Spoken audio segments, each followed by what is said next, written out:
Pada 7 Mei 2026 di Selat Hormuz, salah satu jalur laut paling berbahaya di dunia, 3 kapal perusak Amerika, USS Throckstone, USS Rafael Peralta, dan USS Mason perlahan melintas.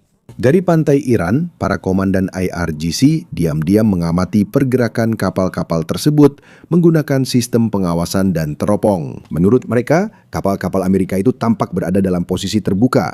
Mereka terlihat seperti target mudah yang dengan sengaja masuk ke wilayah Iran. Namun yang tidak diketahui Teheran, itulah yang sebenarnya diinginkan oleh Amerika. Dalam beberapa menit, Iran akan terjebak dalam perangkap yang sudah direncanakan, yang akan memaksa mereka mengungkap jaringan militer rahasia yang telah lama mereka sembunyikan. Menurut laporan, 3 kapal perusak kelas Arleigh tidak sekedar melewati Selat Hormuz. Mereka sengaja dibuat terlihat dan tampak rentan di mata Iran. Dan rencana itu pun berhasil. Iran sudah lama menggunakan apa yang mereka sebut sebagai doktrin armada nyamuk, sebuah strategi yang memanfaatkan kapal serang kecil namun cepat, drone, rudal pantai, dan serangan mendadak dari lokasi tersembunyi. Selama bertahun-tahun, strategi ini efektif karena lokasi peluncuran mereka tersebar dan sulit dideteksi. Ada fasilitas bawah tanah, peluncur rudal tersembunyi, dan lokasi persiapan rahasia di berbagai pulau dan zona pesisir. Jadi ketika Iran melihat 3 kapal perusak Amerika yang tampaknya menjadi target mudah, mereka berpikir ini adalah kesempatan untuk menunjukkan kekuatan mereka. Tapi itulah yang memang ditunggu oleh Amerika. Saat Iran mulai melancarkan serangan, jaringan pengawasan militer Amerika Serikat langsung bergerak. Mereka menggunakan radar, pesawat, drone, satelit, dan sistem pelacakan angkatan laut untuk memantau secara real-time setiap peluncuran rudal, pergerakan drone, dan gerakan pasukan Iran. Dalam hitungan menit saja, jaringan militer Iran yang telah lama disembunyikan mulai terungkap.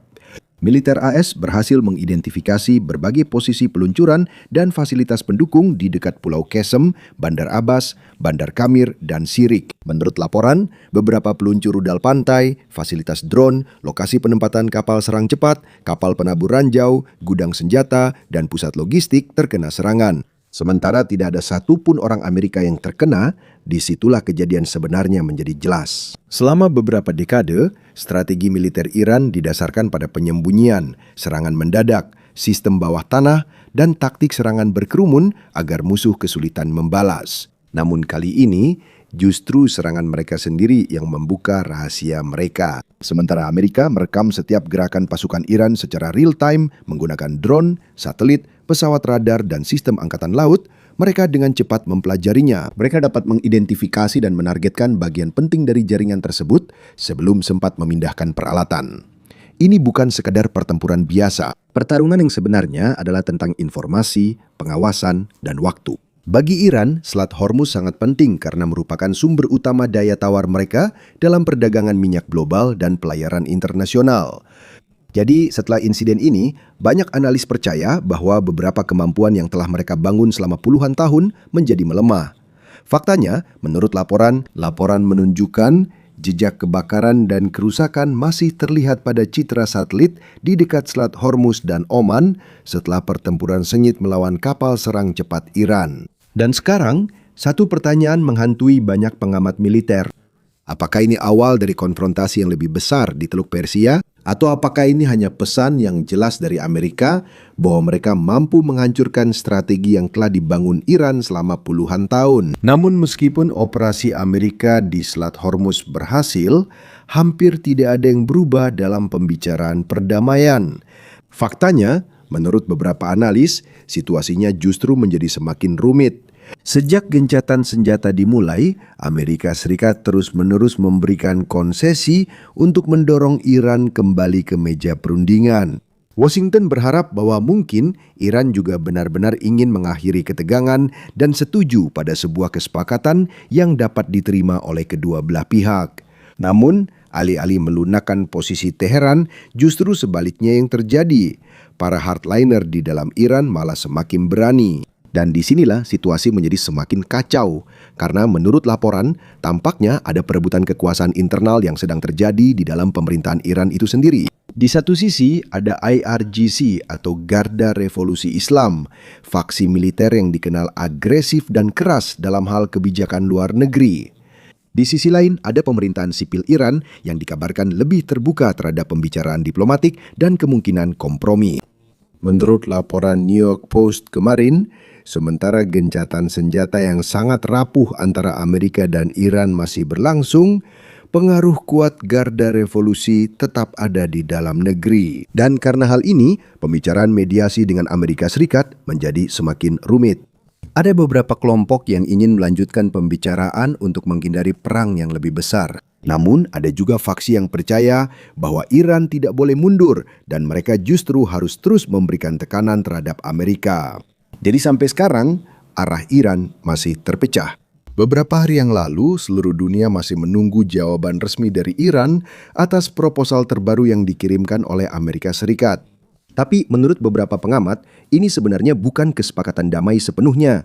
Ini lebih seperti kesepakatan sementara di mana kedua negara setuju untuk melanjutkan negosiasi selama 30 hari ke depan, sementara Selat Hormuz tetap terbuka dan beberapa langkah blokade secara bertahap dilonggarkan.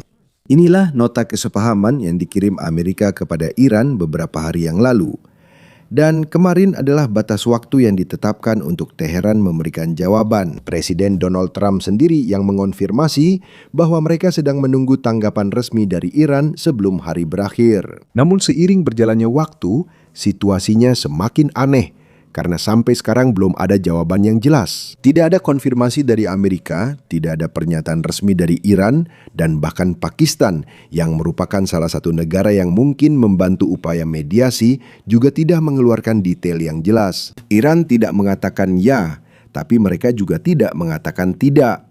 Dan bagi banyak analis, ini bisa berarti banyak hal. Dalam pandangan yang paling optimis, mungkin berbagai faksi di dalam Iran memang belum benar-benar sepakat tentang keputusan apa yang harus mereka ambil.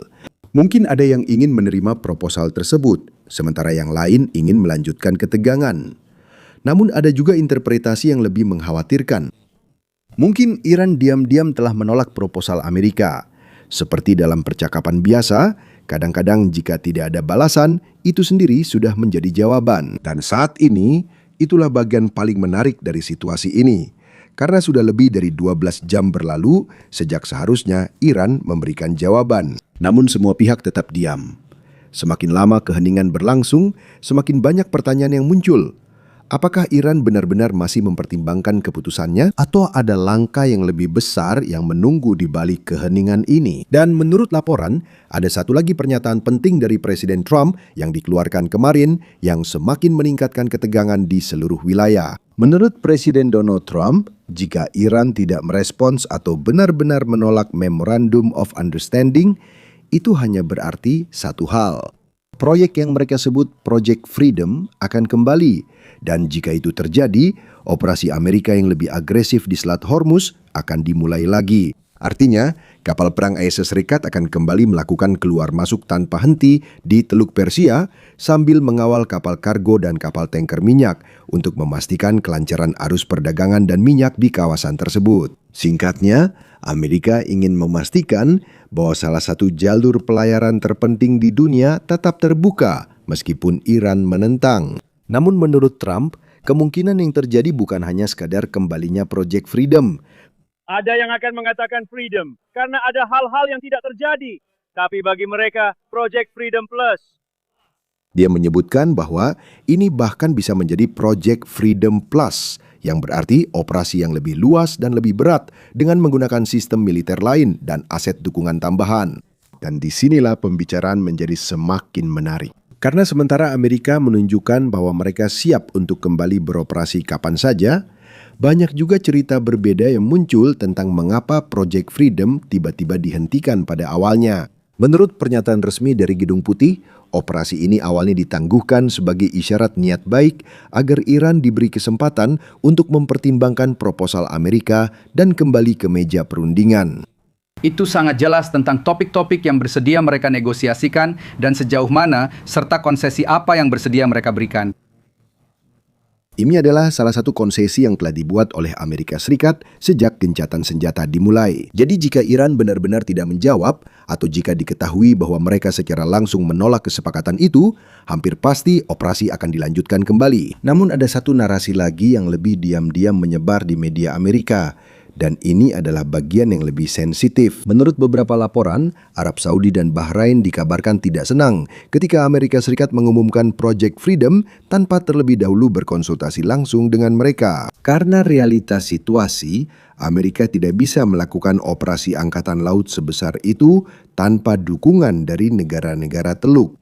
AS membutuhkan akses ke wilayah udara Saudi dan mungkin juga ke wilayah udara negara-negara Teluk lainnya untuk mengawasi kapal perangnya dan juga melindungi warga sipil. Dan kapal-kapal yang kembali beroperasi normal di Teluk Persia. Selain itu, penggunaan pangkalan udara di wilayah tersebut juga penting untuk pengawasan, pengisian bahan bakar, dan respons militer yang cepat jika terjadi ketegangan baru. Namun menurut laporan, pada awalnya Arab Saudi menolak untuk mengizinkan Amerika menggunakan beberapa pangkalan udara dan wilayah udaranya karena mereka tidak langsung dilibatkan dalam perencanaan operasi. Dan jika itu benar, seharusnya itu menjadi masalah besar untuk Amerika.